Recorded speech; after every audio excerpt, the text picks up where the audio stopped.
بسم اللہ الرحمن الرحیم الصلاۃ والسلام علیک یا سیدی یا رسول اللہ وعلی علیک و اصحابک یا نور اللہ اللہم صلی علی محمد کما تحب و ترضی عنہ۔ اللہ تعالیٰ سب پر رحمت کرم فضل کی نگاہ فرمائے، سب کے مسئلے حل فرمائے اور ہمیں اپنے آپ سے جوڑ لے۔ کوئی پریشانی ہو، کچھ ہو، بس اس سے پکاریں اور اسی سے مدد مانگیں۔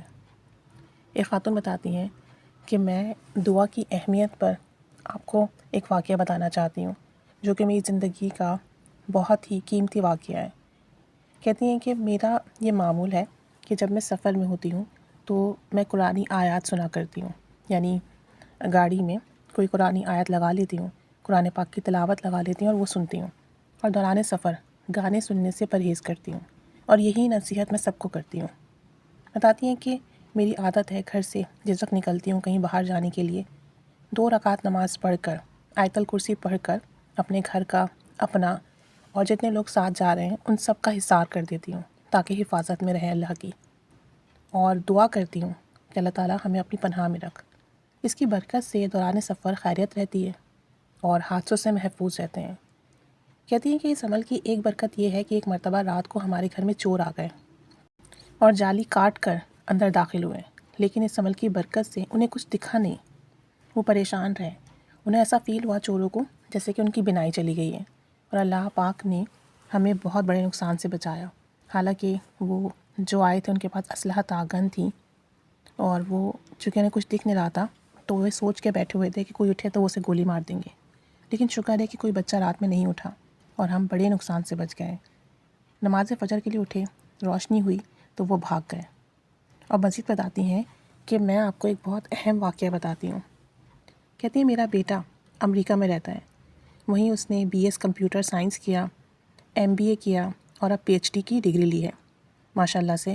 کہتی ہیں کہ اب جو ہے وہ وہاں پر ڈاکٹر متعین ہے، بلکہ بہت سی کتب بھی لکھ چکا ہے جن میں اس نے ایک کتاب میرے نام پر بھی لکھی ہے، اور اس نے اس میں بہت ہمارے فیملی کے واقعات لکھے ہیں۔ بتاتی ہیں کہ ایک مرتبہ وہ لیکچرز کے سلسلے میں کیلیفورنیا سے دوسرے شہر جا رہا تھا۔ اب سفر لمبا تھا اور اس کے ساتھ جو تھے اس کے دوست بھی تھے، تو میں نے سختی سے تاکید کی کہ کوئی گانا نہیں لگے گا گاڑی میں۔ میں نے اسے سختی سے تاکید کی کہ کوئی گانا نہیں لگے گا گاڑی میں، بلکہ میں نے اسے سورہ رحمان، مزمل اور سورہ یاسین کی کیسٹ دی اور کہا کہ بس یہ چلانا۔ کہتے ہیں کہ جب میں سفر کرتی ہوں تو کلام الہی کا ورد کرتی رہتی ہوں، جس کی وجہ سے الحمدللہ سکون رہتا ہے اور آرام سے منزل پر پہنچ جاتے ہیں۔ سیدھا راستہ چونکہ لمبا تھا، لہٰذا میرے بیٹے نے اور اس کے دوستوں نے کہا کہ چھوٹے راستے سے چلتے ہیں جو جنگل اور پہاڑوں سے گزرتا ہے۔ اب لیکن دوسرے راستہ جو کہ چھوٹا تھا، لیکن وہاں کہنے کے ایک طریقے سے خطرات زیادہ تھے۔ اب میرے بیٹے نے گانے لگانے چاہے تو اس کے دوست نے منع کر دیا، کہا کہ نہیں، آنٹی نے منع کیا تھا، تاکید کی تھی قرآن پاک کی تلاوت لگانی ہے، گانے نہیں لگانے۔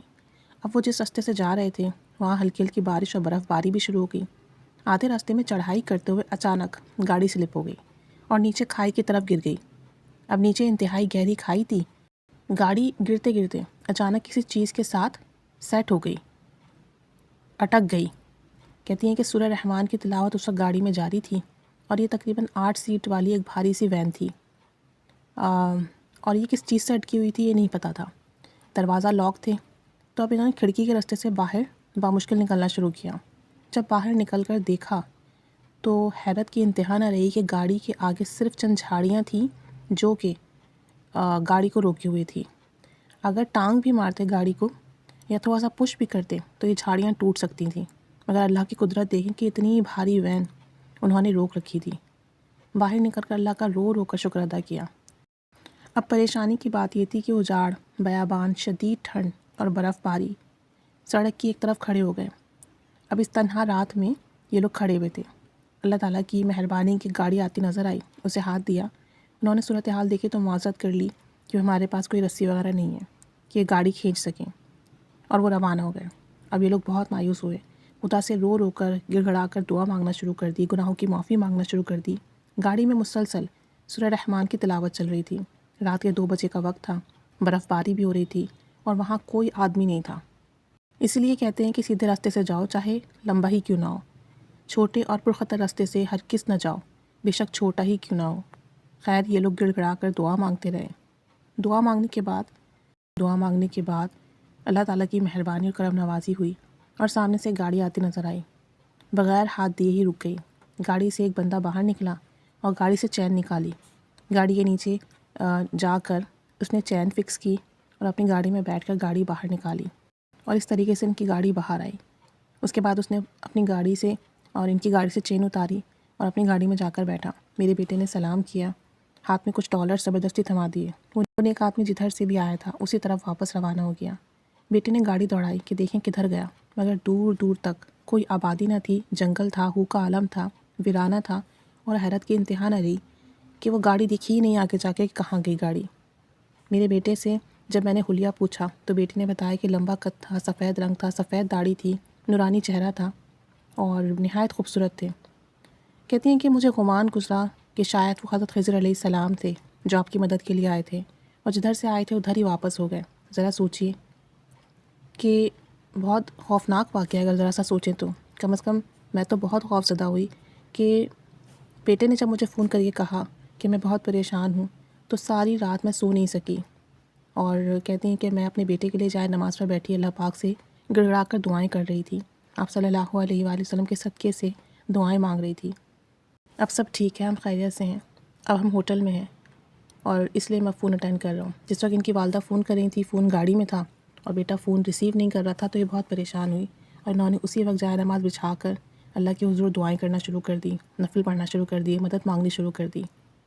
تو یہ بتاتی ہیں کہ سورہ رحمان کی برکت سے جو اس وقت چل رہی تھی، اور تم اپنے رب کی کون کون سی نعمتوں کو جھٹلاؤ گے۔ خدا کا شکر ہے کہ میرے اکلوتے بیٹے کو اللہ تعالیٰ نے اپنے امان میں رکھا، اور اب میرا بیٹا امریکہ میں سیٹل ہے، اچھی جاب پر ہے۔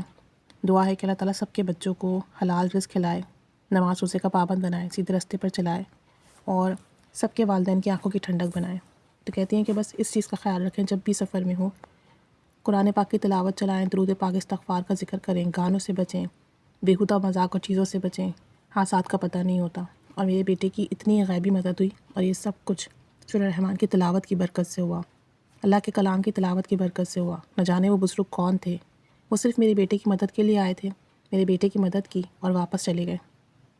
تو وہ کہتی ہیں کہ ہمارے لیے ایسا واقعہ ہے کہ ہم اسے کبھی نہیں بھولتے اور اللہ کا ہمیشہ شکر ادا کرتے ہیں۔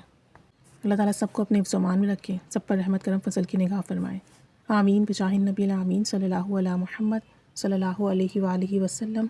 اللہم صلی علی محمد کما تحب و ترضی عنہ۔